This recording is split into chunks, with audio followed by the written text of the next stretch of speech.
Who is in charge? Quem está no comando? O cérebro dividido, aula número 3. Então, para a gente entender aqui um experimento que Gazzaniga vai propor, que ele realizou final da década de 60 e na década de 70, década de 80, depois provavelmente não pôde mais fazer isso pelo próprio conhecimento e consciência que ele começou a adquirir do que estava ocorrendo e da ética da medicina que foi evoluindo com o tempo. Então, aqui nós temos aqui dois hemisférios cerebrais. Eles estão ligados aqui por um corpo caloso aqui, e o explain do corpo caloso. Aqui tem vários tipos de fibras conectando aqui. Então eles fizeram um plano, o que ele fez? Ele pegou com doentes com epilepsia intratável, eles fizeram um corte aqui nessa comissura e alguns feixes de neurônios ligando esses dois hemisférios. Então o Dr. Josse Bon e o seu auxiliar dele, Philip Vogel, do hospital, do White Memorial Hospital de Los Angeles, né? Eles estavam tratando doentes com epilepsia intratável na final da década de 60 para começo da década de 70, e não havia um conhecimento disso, não havia tomografia computadorizada, ressonância magnética nuclear e assim por diante. E não havia tratamento para isso. Então, eles começaram a acreditar que se eles fizessem uma lobotomia, cortassem uma quantidade de conexões cerebrais entre os dois hemisférios, os impulsos elétricos causavam as convulsões no epilético, não se parariam de um cérebro para o outro, impedindo uma convulsão generalizada. Qual é o problema? Dividir o cérebro no meio, no entanto, é um grande problema. O grande problema é os efeitos colaterais da cirurgia. Se querer uma personalidade dividida com dois cérebros e uma cabeça, nenhum efeito colateral foi observado. Eles fizeram isso aqui, ficaram, né? Vamos criar o Dr. Hyde, ou vamos criar o médico, não é o médico monstro lá, esqueci o nome do personagem do cinema. O procedimento para dividir completamente o hemisfério inclui o corte das duas vias de fibra que conectam os hemisférios, a comissura anterior e o coloso. No entanto, nem toda a conectividade entre os dois hemisférios foi cortada. Então, o que aconteceu? Os hemisférios ainda estavam conectados a um tronco central, de tal forma que a pessoa ainda, né, pega isso aqui, a pessoa pegava, come, aí a pessoa comia, aí não tinha um cérebro brigando com o outro, né, não tinha o anjo e o demônio, lá, o anjinho e o bichinho, eu faço isso, eu faço aquilo, eu faço isso, faço aquilo, faço aquilo, ou o tico-teco, né, a pessoa era normal. Oi, você tá bem? Tá, qual é o seu nome, Luiz? Ah, você está sentindo algum efeito colateral? Não, você está sentindo bem e tal. Você tá percebendo? Principalmente porque o cérebro sente todas as dores do corpo, mas o cérebro não sente a própria dor. Essa é uma outra coisa interessante, né? E instigante para o começo da medicina, né? Mas isso a gente já se sabe há 200, 300 anos ou mais, né? Então, e aí o que acontece? Não mexeu com as estruturas. Então, as vias subcorticais permanecem intactas e ambos os lados recebem a mesma informação sensorial dos nervos do corpo em relação aos 5 sentidos e informações proprioceptivas dos nervos sensoriais do músculo, articulações e tendões. Só que assim, não é tão simples assim. A atenção não pode ser distribuída em dois lugares espacialmente díspares. Infelizmente, ao contrário do que os motoristas modernos estão certos que são capazes. O cérebro direito não pode assistir o tráfego enquanto o cérebro esquerdo está lendo uma mensagem de texto.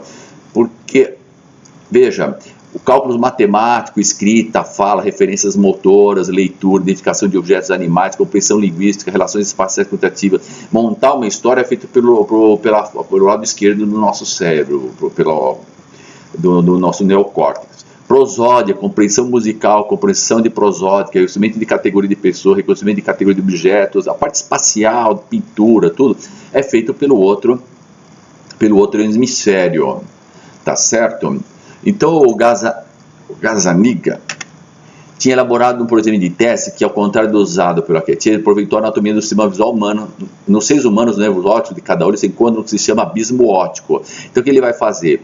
Ele vai tapar um olho, colocar um conjunto de imagens para a pessoa e fazer um monte de perguntas, depois ele vai tapar o outro olho e vai fazer um monte de perguntas para a pessoa para ver o que acontece.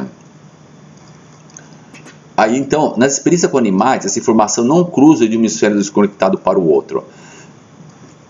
Eles esperavam isso porque se o centro de fala do paciente estava localizado no seu hemisfério esquerdo, assim ele poderia manipular o objeto visto pelo hemisfério esquerdo. O que aconteceria quando esses objetos fossem apresentados ao seu hemisfério direito, a partir do campo visual esquerdo? o paciente da WJ disse, não, eu não vi nada. Não só ele não poderia mais descrever verbalmente, usando o seu hemisfério esquerdo, um objeto apresentado ao seu hemisfério direito, recém-desconectado, mas ele não sabia que ele estava lá. Veja, ele ainda enxergava. Ele não tinha sido tirado, ele não tinha cortado o nervo óptico, nada, só entre os dois conexões. Só que é que nem assim, não tenho mais o Word, eu desliguei o Word e não tem adianta, não tem Excel, ou eu ter lá o Explorer, assim por diante, ou o PowerPoint. O PowerPoint está funcionando, eu consigo ter uma imagem visual.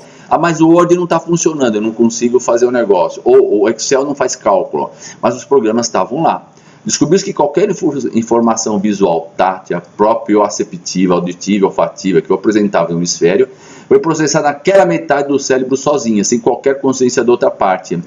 Então começou a descrição das especificidades dos hemisférios cerebrais. Ficou evidente que o hemisfério direito tinha sua própria vida mental rica, bastante diferente da esquerda. E aí começaram a perguntar, né, será que o outro cérebro vai começar a compensar o outro hemisfério?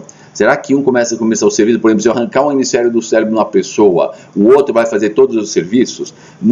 Já se sabe, várias pessoas sofreram acidente, levaram um tiro e tal, que depois de 5, 10, 15 anos, o outro cérebro começa a compensar, ele começa a realizar a atividade do outro. Não do mesmo jeito, né? Porque não teve 40, 50 anos de educação, né? De treinamento escolar e assim por diante. Mas o cérebro vai recuperando as funções, mas não da mesma forma, né? Mas a curto prazo, no ser normal, para agilizar os cálculos, para a gente ser bastante rápido, falar sem pensar, pegar as coisas. Oi, bem, você está aqui, ainda está fazendo atividades? Esses centros, eles trabalham em paralelos e aí eles não se comunicam, um não interfere no outro. Todas essas descobertas levaram uma imagem de muitas especializações distribuídas ao redor do cérebro. Mas uma outra conclusão parece seguir nossos estudos. A observação de que cada hemisfério poderia possuir informações fora do domínio da consciência do outro meio cérebro, né? Ou seja, não surgiu uma consciência dupla.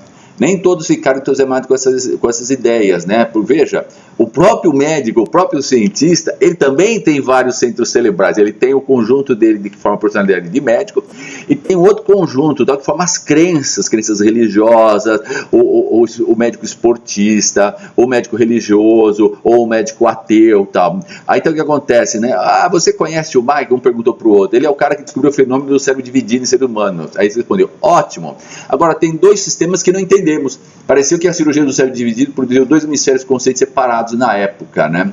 Ou seja, né, na década de 60 e 70 já não se entendia como funcionava o cérebro. Agora, pegando dois cérebros, cada um trabalhando em paralelo, ainda não tinha computação paralela, não tava, esse conhecimento, né, não estava difundido entre nós, tá certo? A informática, os cálculos, apesar do tamanho daqueles computadores da Borg, da IBM serem enormes, eles todos trabalhavam com uma única CPU realizando todos os cálculos.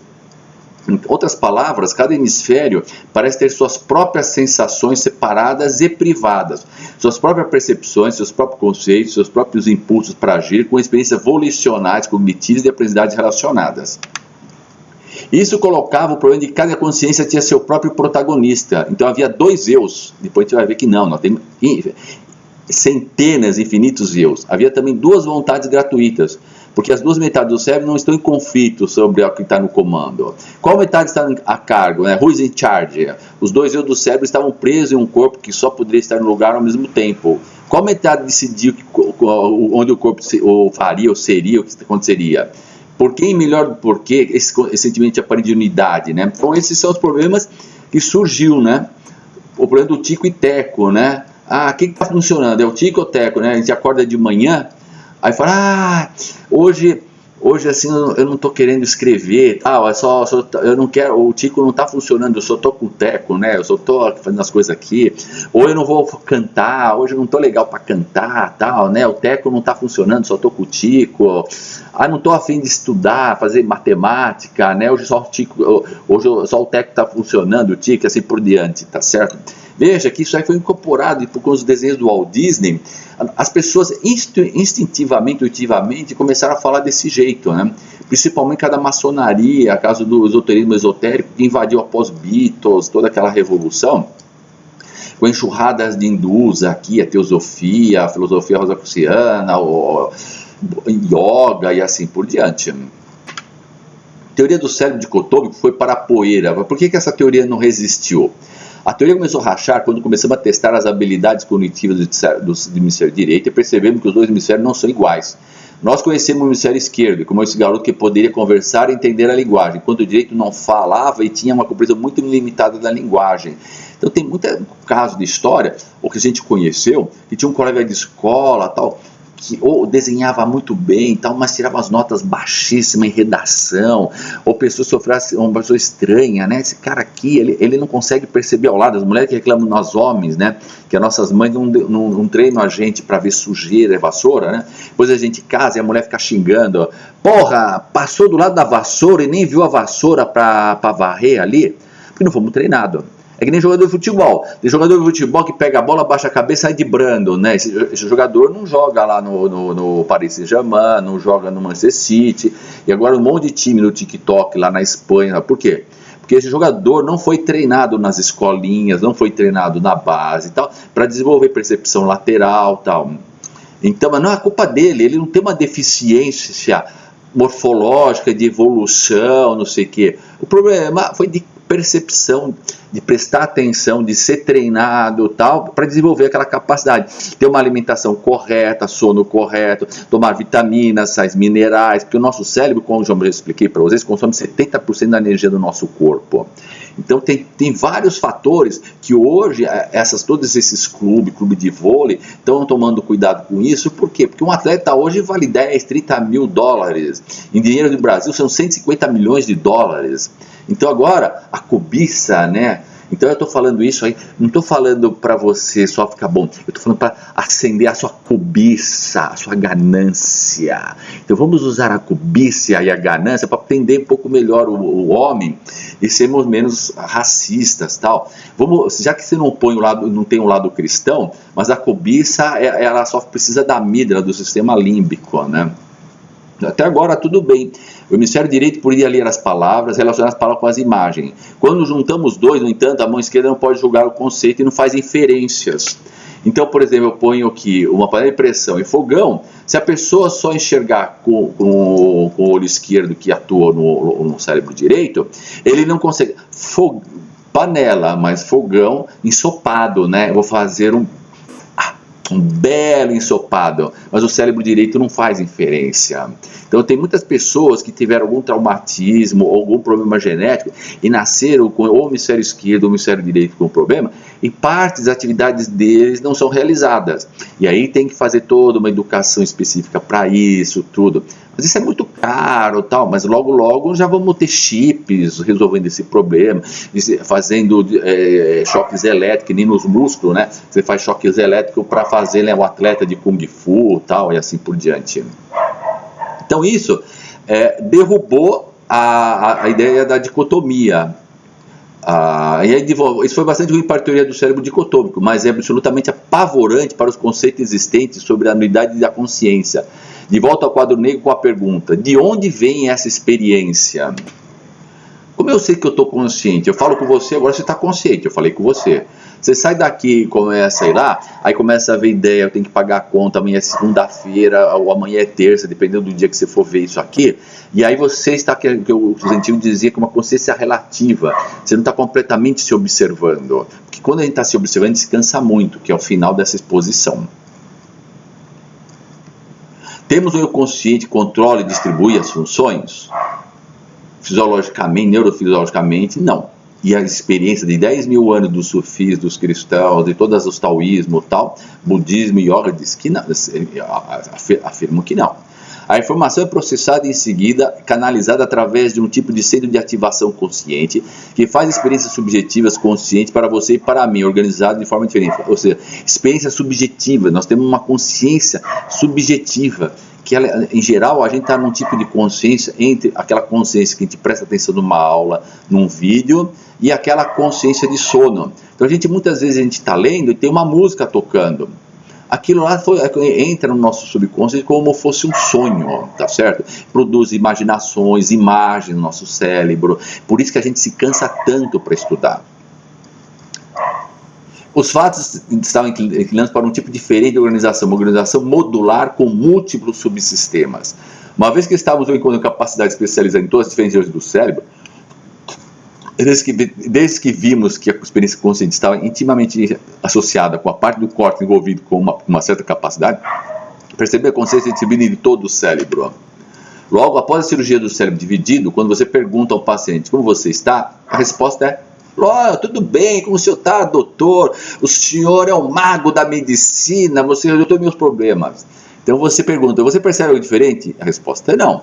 Você deve lembrar que quando o paciente está olhando para você, ele não pode descrever nada na parte esquerda do seu campo visual. O hemisfério esquerdo está lhe dizendo que está tudo bem, não pode ver metade do que está na frente dele e não está preocupado com isso.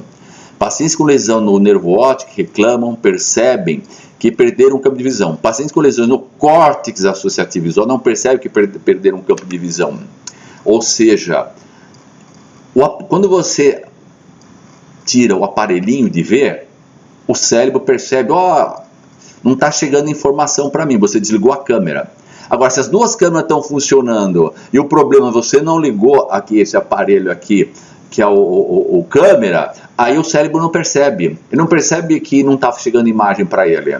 Porque o cérebro que monta a imagem, tá certo? O cérebro não sente dor, nada disso. E ele que monta a imagem que chega dos meus ouvidos, as sensações da minha língua, dos meus tatos e tal. Se não estiver chegando, se lá atrás ele não montar uma imagem, se lá atrás o meu sistema operacional lá, o meu hardware não estiver funcionando, os outros eu assumem o lugar e a pessoa: estou ótimo, tal, e nem percebe que não está enxergando. Então ele pode dar canelada. Lembra aquelas pessoas que não têm a sensibilidade de nervos, queimam a mão, queimam a perna e assim por diante. Então temos vários eus. Então se eu tapar aqui ou tapar aqui, o cérebro percebe que está acontecendo alguma coisa. Agora, se eu tenho uma deficiência aqui, o cérebro não percebe. Então nós temos vários sistemas trabalhando em conjunto, em processamento paralelo. Então, o que o Gazzaniga sugeriu, que o cérebro tem todos os tipos de sistemas de consciências locais. Não é só ele, não. Ele pegou isso aqui dos sufis, aqui, da psicologia esotérica de Maurice Nixon, que já vem isso há 100 anos, já se difundindo pela Europa em geral. Que são consciências habilitadoras, então, são consciências habilitadoras, temos uma constelação de consciências e o tempo inteiro elas ficam procurando assumir o controle da nossa atenção. Embora o sentimento de consciência pareça estar unido a você, são fornecidos por sistemas completamente separados. Seja qual for a noção em que você tem a consciência de um momento particular, é aquele que está à tona, aquele que se torna dominante. É um mundo do come-come no seu cérebro com diferentes sistemas concorrentes para chegar à superfície para ganhar o prêmio de reconhecimento consciente. Isso aqui, você pega lá o livro do Maurice Nico da década de 40 a 50 e dos Pence de 30 e 40, que o Gurdjieff trouxe lá dos sufis, lá da divisa do Cáucaso, lá tal, e que vieram lá da Pérsia, que vieram lá da Babilônia de 10 mil anos atrás, de experiência que vieram sendo refinadas ao longo de todos esses tempos. Vocês vão ver tudo isso aqui descrito com a psicologia da evolução do homem, a psicologia da mentira, tal, que eu vou reescrever. Não é da mentira. Ou é da fantasia, que a gente está vendo uma coisa, ou é a psicologia das contradições, né? Nós somos vários eus que vai entrando. Então todo o desenvolvimento religioso, a primeira etapa do batismo, que chamava de batismo de São João, do mesmo desenvolvimento religioso, do yoga, todo qual que é adquirir a capacidade de meditação e concentração, dominar o fluxo de informações internas que o nosso cérebro fica bombardeando essa consciência de trabalho que a gente está fazendo aqui. E aí a pergunta: a consciência de trabalho é o eu consciente? O Luiz Adolfo é a sua consciência de trabalho ou não? E além dessa consciência de trabalho, se eu conseguir mergulhar mais a fundo ainda, entrar lá dentro, nos princípios de formação dos meus pensamentos, do meu cérebro, eu consigo chegar na minha essência. Então eles falavam na palavra essência, né? Então aí vamos ter uma explicação bastante simples ao fato de que ficamos muito cansados ao prestar atenção em uma exposição, uma aula, atividade mecânica, pensar e meditar. Mas não ficamos nada cansados. Você passou bem e tal, ficou o dia inteiro. O cara, você encontra o cara e ele fala o dia inteiro. Ó. Como que esse cara fala o dia inteiro? Ó? fala mecanicamente. Ele não está prestando atenção. São vários erros que está entrando lá. Passa uma informação, o cara passa na rua um carro, que carro bonito, passa uma mulher, que mulher bonita, é um jogo de futebol, jogou, chutou, fica xingando e tal. Aí chega um outro cara, vamos sair na rua para beber e tal, e ele fica o dia inteiro assim, não se cansa. Se você botar ele para sentar e dar um livro para ele, ele levanta, senta, você tem que amarrar ele. Se você não amarrar ele... Mas é extremamente importante isso para a gente poder tratar os dilexos. Tem muita gente que é dislexia, não tem muita memória, por quê? Porque não presta atenção. Para me gravar na minha memória, cada informação que eu recebo, ela tem que estar conectada a uma outra pré-informação lá, e ela formar uma cadeia de informação, uma cadeia de raciocínio e tal. Isso cansa muito, porque o meu eu consciente, eu aqui na memória de trabalho, eu tenho que ficar eliminando os outros pensamentos que todo o tempo está vindo aqui me concentrar. Por isso que da mesma forma que um atleta, quando ele começa a correr, e aí quando ele vence o cansaço, começa a vir adrenalina, ele fica viciado naquela adrenalina de correr, de saltar e tal, o cientista, o músico, ele também fica cansado. Mas na hora que as adrenalinas no cérebro, não sei se as endorfinas começam a produzir, porque tem produção química, aí que acontece, o cara começa a entrar lá dentro, começa a pensar, tal, o cara fica viciado, né, em estudar, viciado não sei o que, e assim por diante. É o mesmo procedimento, é a mesma formação de produção de endorfinas, adrenalinas, não sei. No ocultismo, na psicologia esotérica sufista, desenvolver a vontade, desenvolver a capacidade de nos mantermos atentos, concentrados e observantes. Confunde-se normalmente aqui na nossa sociedade, principalmente para os machistas ou para os drogodistas e muitas mulheres também, vontade com prepotência. Prepotência é um ato mecânico que está relacionado aos nossos sentimentos límbicos. Então, não, esse cara tem força de vontade. Não tem. Ele é prepotente, é bicho falando. Ele não está pensando nos atos dele. Ele quer satisfazer as suas paixões e o seu egoísmo, que não está relacionado à parte superior do cérebro, está relacionado ao límbico, ao primata.